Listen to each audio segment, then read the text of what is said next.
taxes and less spending, there's no sacrifice for those who want to work. That means we would recognize that you have a right to your life, a right to your liberty, and a right to keep what you earn. So that wouldn't be a sacrifice. There would be a sacrifice to the Wall Streeters and the bankers who overextended themselves and are trying to frighten us and say there'd be a terrible depression if they didn't get bailed out. Well, they got bailed out, and they have influence with the Federal Reserve. At the same time, the middle class, once again, has suffered the consequences. Standard of living is going down for the middle class. Standard of living is going down for anybody on a fixed income, the elderly. The elderly are really cheated because, just think, if people are in retirement and they were wary about the stock market and didn't want to gamble in that, they might have put their money into CDs. And if they did that, if they had a decent market rate of interest and prices weren't going up, they could sustain themselves. But prices are going up, but the Federal Reserve artificially lowers the interest rates for the benefit of the banks who get the money for free. And then the savers get 1 or 2% for their CDs. And if the market would be allowed to set the interest rates, you might be getting 6 or 7% with no increase in the cost of living if you didn't have inflation. So they've completely destroyed it and make it harder for people to take care of themselves. This is why we have to deal with this, both on the spending and the tax side as well as the monetary side. So I would propose that we start with a token cut in the first year of a new presidency, and that would be to cut the budget by $1 trillion. Yeah.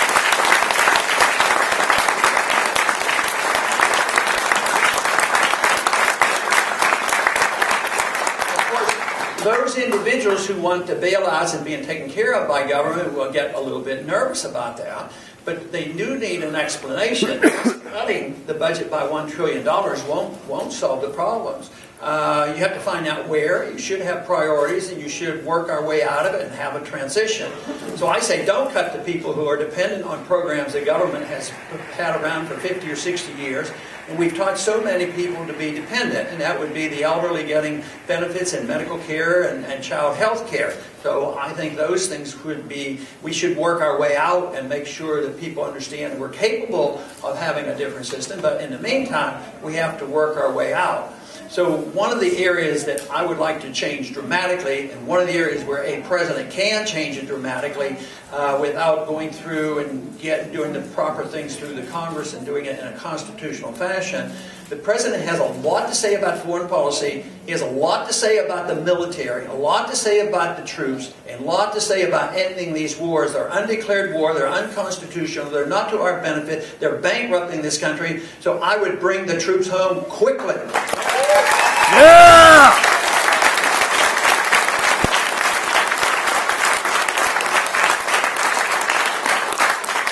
The immediate effect would be that we could save a lot of money. I suggest the first year take the military budget, and I don't call it the defense budget because all that money overseas is not defense. It's a lot more malarkey going on there than just defending this country. But I'd take it down to $500 billion.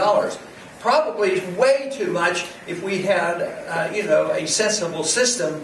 But to start off with, I'd take it down to $500 billion. It makes a lot of people very nervous about it, but $500 billion is still way more than any other single country is spending, way more than China's spending or anybody else. We have more weapons than everybody else put together. Nobody can attack us militarily. We take an oath of office to defend the Constitution against foreign and domestic enemies. Today, there's no foreign enemy that can attack us. They can't invade this country. They can't send in the troops and land the tanks. They're not going to fly bombers over us. And nobody is on the verge of launching a missile at us. That was true in the Cold War, but that does not exist today. So we don't have that threat. But the real threat to our liberties and to our livelihood is coming domestically, and we have to deal with our own government to protect our freedoms and to protect a free market sound money system.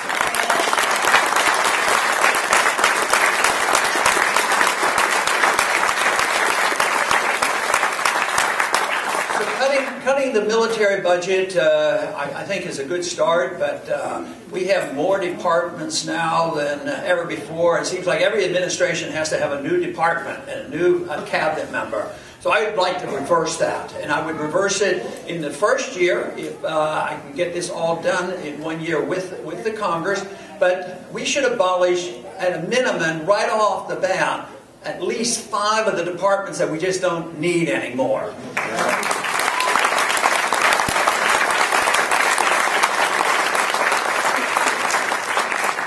I don't like the Department of HUD. That's the department that, along with the Federal Reserve, created the housing bubble, and it served the interests of some powerful mortgage people, derivatives managers, and all this. We don't need that. We don't need the Department of Education. It hasn't interfered with that.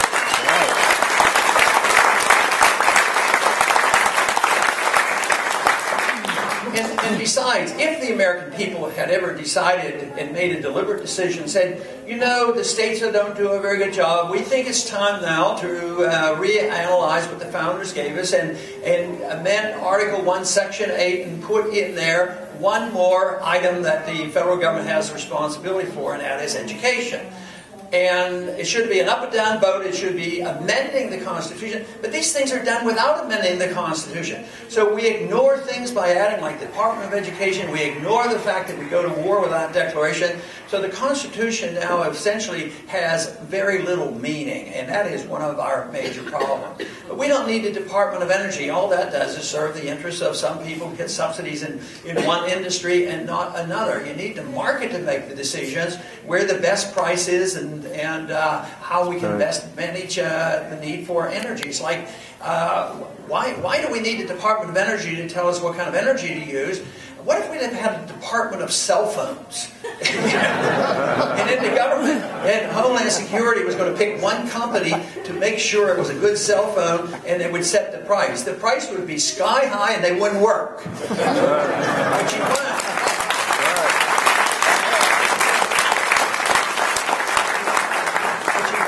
The market to work. I mean, as much complaining as I do, we still have markets in certain areas, like the delivery of computers and TVs and cell phones. So you get the best deal, you get better equipment at the best price. But in the areas where the government gets involved, they really mess it up. They suck in the money, which is the inflation. They print money, and it goes to the areas that the government wants to subsidize. Housing, look at the disaster we had there. Medical care. What do you get? Better medical care? No, you get higher prices and rationing. And then when you try to fix it, guess what? The corporations take over. We don't have socialized medicine. We have corporate medicine. We have the corporations, whether it's the Republicans or Democrats. What happens is the drug companies and also the insurance companies and the management companies, they get in and get the right to rules. And they take the control away from the patient and the doctor, so you end up with a mismanaged healthcare system. And also we've had the government very much involved in education, and the price of education, whether it's college education or any time they get involved, the cost goes up dramatically. The only city that the federal government has jurisdiction on in education is Washington, D.C. And they do quite well financially. They get a lot of money. If anybody does is there anybody here who homeschools at all? Any homeschoolers? Okay, there's several. They know a little bit about the cost of homeschooling versus what they still have to pay in taxes to educate people in public schools. And I'm not opposed to public schools as long as they're local, because I went through public schools. But the cost in D.C. is they get $17,000 per student. And homeschoolers can do it for a lot less, probably less than $1,000 a year to educate. And right then the demonstration is the parents then make the decision for their children. Then you don't have to fight all the pros and cons of what are involved, and the government has to have political correctness and all the problems that they run into. But in D.C., they have more laws in D.C., more anti-gun laws, anti-drug laws, and they have the worst educational system. They had somebody there recently who was trying to clean it up, and they quickly fired her because she was making a real effort to improve the school system and have a little bit of quality control. But every time the appropriation season comes around, the people in Washington, D.C., we're having so much trouble. The quality is down, and we have this. we need more money, and the Congress responds by giving them more money. So obviously money isn't the issue. I mean, you can go from somebody being educated at home for less than $1,000 and you go to D.C. for $17,000 and try to compare the difference. It really goes back to who's responsible for the children in all ways. And it should be the parents that should be responsible, not the government. That's what